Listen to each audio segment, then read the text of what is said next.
What's up, everybody? My name is Paddock, and today I'm going to do a little experiment to see just how much different mouthpieces affect my sound.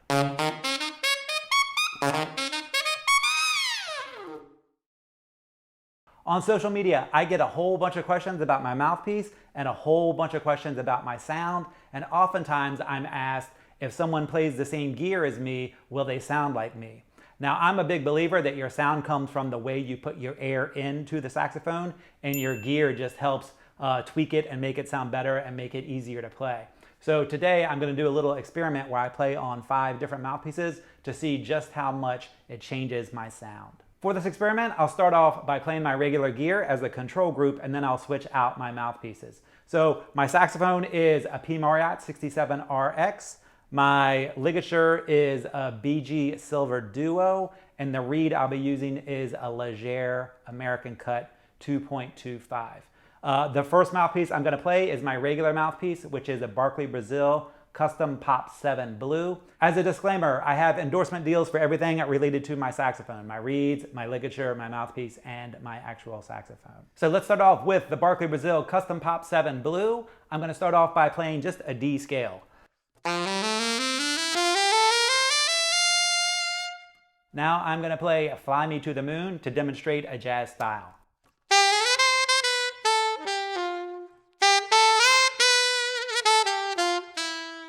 And now a little funk jam.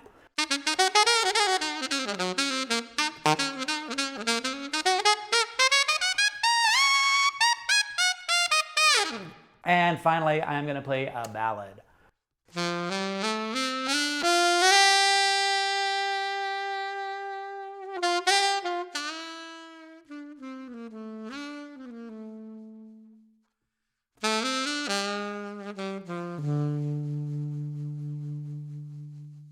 I'm going to play the same examples on each of the mouthpieces, and that will cover a lot of ground. So jazz style, funk style, I'll throw some altissimo stuff in there, ballad with some subtones. So that's going to give you a really good idea of how I sound on each mouthpiece. If you're watching this video, I'm assuming you're a saxophone player. If that is the case and you would like to add some structure into your saxophone playing, I'd like to invite you to check out the Scott Paddock Sax School, where I'll take the guesswork out of what to practice, how to practice it, and what to practice next, and give you a step-by-step guide on how to become a better saxophone player.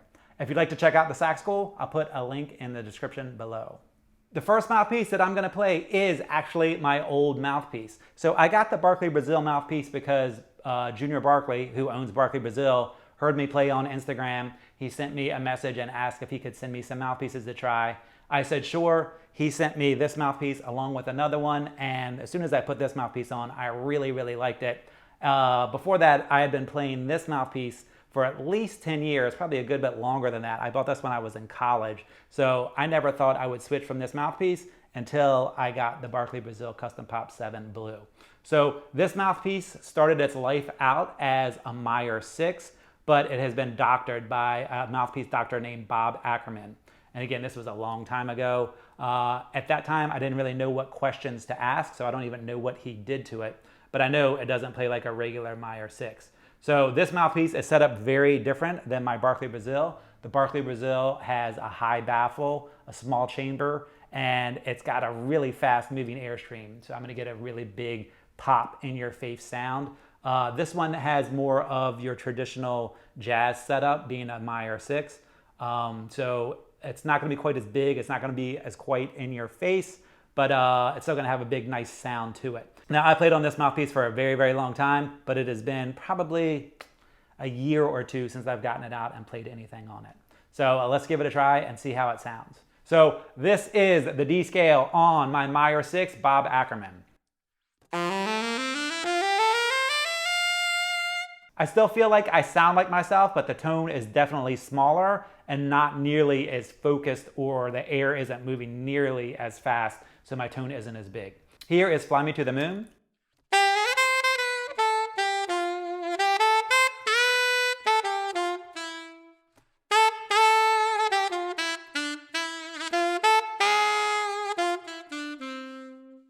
And a funk jam.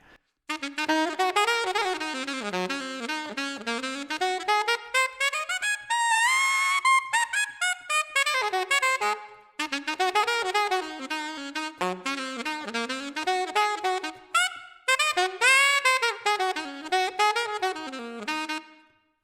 a ballad.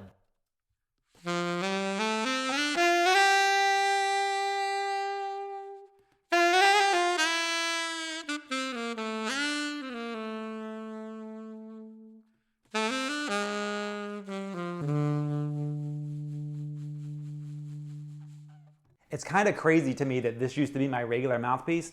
It is so different than my Barkley Brazil. I still feel like I can get a good sound out of it, but my tone isn't nearly as big. I still feel like I sound like myself, but it's not quite as crisp, and it's definitely not laser focused like the Barkley Brazil, which is part of the reason I switched to the Barkley Brazil, just because it got my air moving a lot faster and gave me a way bigger sound.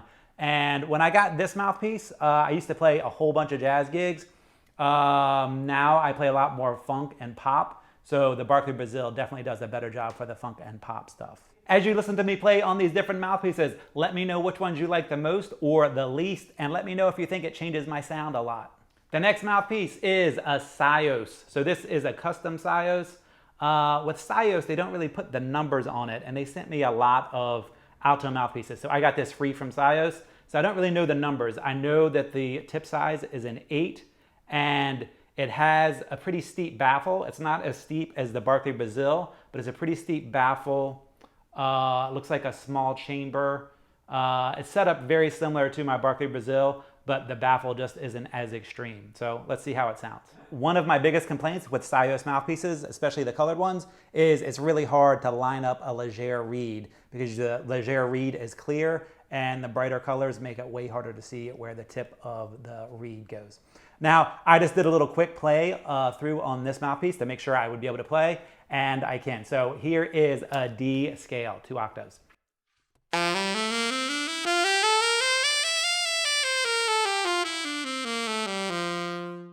This mouthpiece definitely feels a lot more like my Barkley Brazil than the Meyer Kustom. So here is Fly Me to the Moon.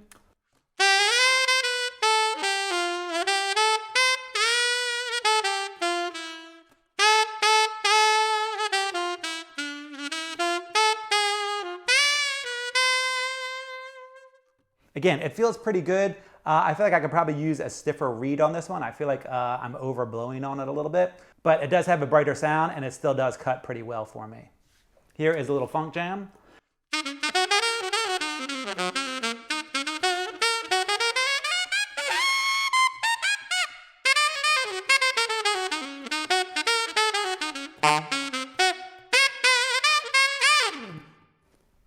On this one, I still feel like I sound like myself. My articulations aren't nearly as crisp as they are on the Barkley Brazil or on the Meyer.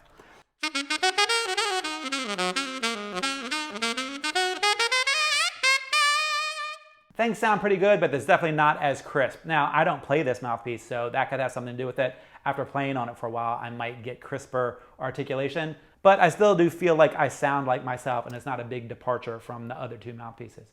So here is a ballad.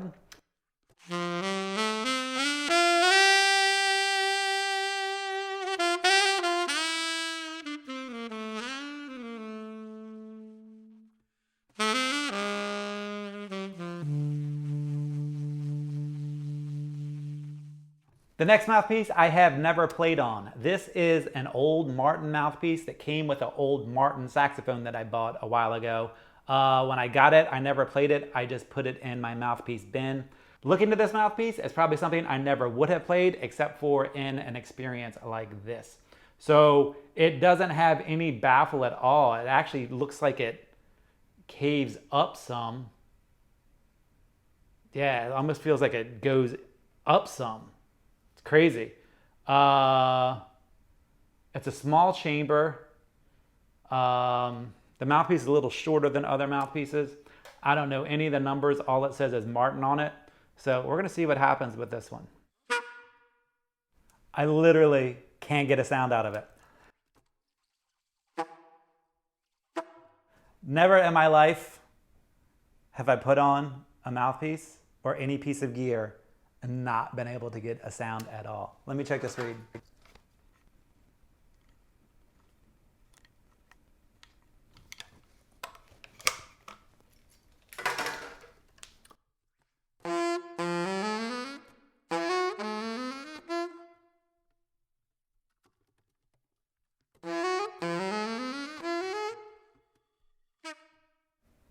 Okay, so I don't sound like myself on this mouthpiece at all.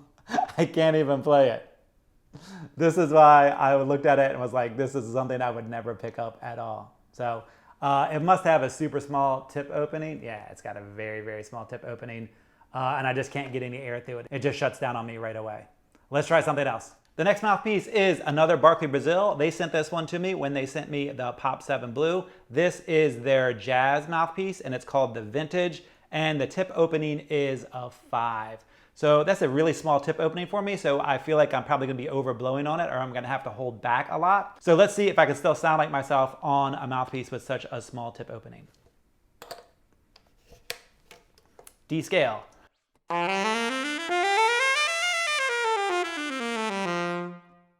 I feel like my pitch is a little weird on this one, but I still kind of feel like myself, but I just can't get all of my air into the saxophone, which is a big problem for me when it comes to smaller tip opening mouthpieces. Fly Me to the Moon.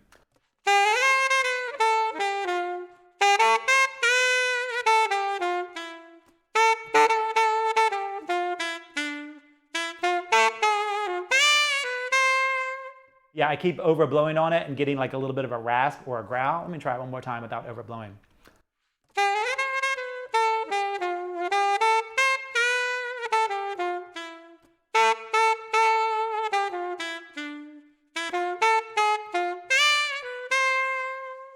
I still feel like myself when I'm playing it, but it's definitely a different sound. It's not as powerful. It's way more laid back. It's darker for sure. I don't even know what's going to happen when I try to do funk on this mouthpiece, but let's give it a try.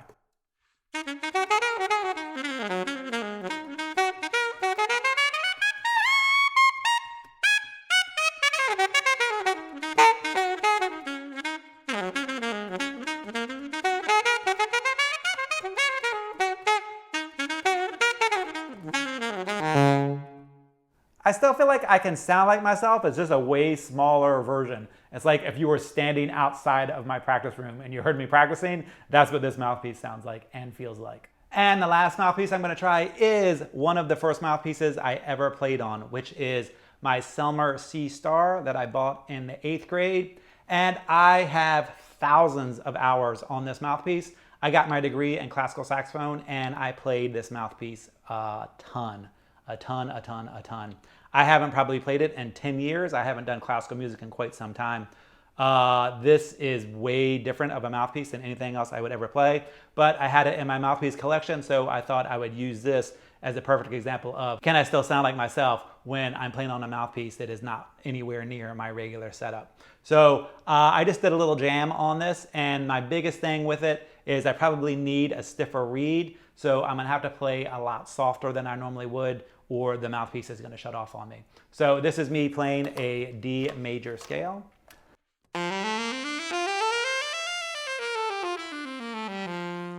I definitely have to hold way back on this. It wants to cut out on me right away, but I still feel like I can get a pretty good sound on it if I just hold back on how much air I'm trying to put through it.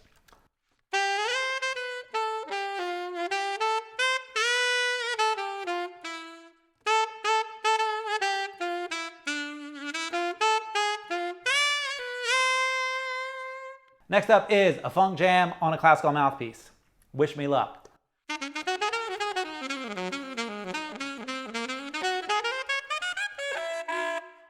No altissimo on this one.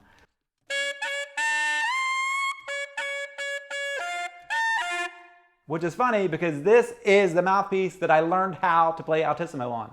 But this setup is not going to let that happen today.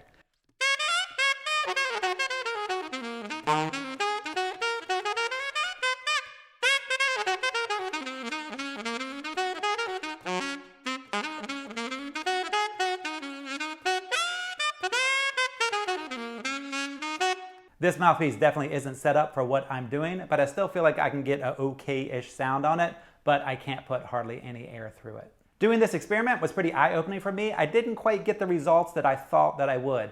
I thought I would sound exactly like myself on anything that I play, but the big problem was with some of these mouthpieces, I just couldn't get any air through it. And if I can't get air through it, then I'm definitely not gonna sound like myself because I'm gonna have to hold back. So with these smaller tip opening mouthpieces, I'm not gonna sound nearly as much like myself because I can't get the amount of air into the mouthpiece that I usually do. But I do feel like overall, I pretty much sound like myself just with louder and softer sounds, maybe a little brighter, maybe a little darker, especially when it came to the Meyer that I used to play a lot and the Syos. Both of those tip openings are a little bit bigger and they are both meant to have a bigger, more full sound. So I felt like I could sound like myself the most on those. Obviously, the one that I couldn't sound like myself at all on was the Martin because it wouldn't take any air at all, followed by this C Star. It really didn't want to give me any air either, but I still feel like I could get a pretty good sound, and my style definitely came through on this mouthpiece, except for my altissimo. So this is me going back to my original setup after playing all of those other mouthpieces.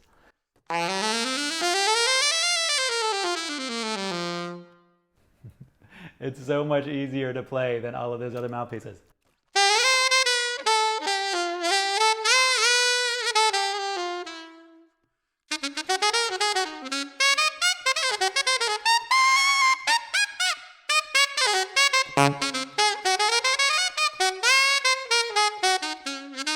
So let's go back to the original question. Does my sound come more from my Airstream or more from my mouthpiece? My Airstream is definitely the answer. However, my mouthpiece has a really big role to play. If it can't take or focus the air the way I want it, I'm never going to get the sound that I want. So before you go searching for a certain mouthpiece or trying to sound like another saxophone player, the first thing you have to do is get your Airstream figured out. Get your breath support figured out. Get your air moving in a tight, fast Airstream.